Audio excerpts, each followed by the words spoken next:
कटक सदर थाना अंतर्गत प्रताप नगरी माँ धाकुली पीठरे धाकुली यात्रा महोत्सव निमंते प्रस्तुति बैठक अनुष्ठित होईछि।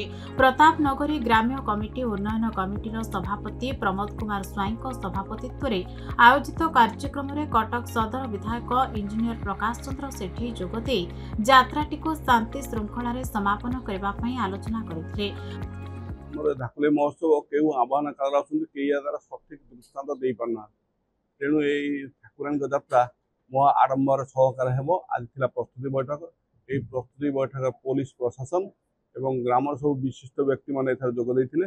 समस्त सुचिंत मतामत देइछन्ति, समस्त करिया पई कहिसन्ति। तेणु आमर बाण फुट पूर्व बाण फुटला ए वर्ष धूमधड़ाक बाण फुटब। यात्रा 7 राति हम, मेलोडी हम, जो मीना बजार 1000 खंडे से किना बेचा करेंगे। कौन अप्रीतिकर सृष्टि हेनी। प्रतिवर्ष भली चलित वर्ष 12 तारिख में चैत्र पूर्णिमा ठारू 7 दिन अर्थात 18 तारिख पर्यंत चलिबाकु थिबा धाकुली यात्रा निमंते माँ धाकुली ग्राम्य उन्नयन कमिटी तरफ स्थानीय प्रशासन, लोक प्रतिनिधि, विद्युत विभाग, अग्निशम विभाग, आखपाख अंचल मुरब्बी और स्वेच्छासेवी मानकु नै बसिथिबा एक बैठक में यात्रा को श्रृंखलित करबा पई पुंखानुपुंख आलोचना होइतिला।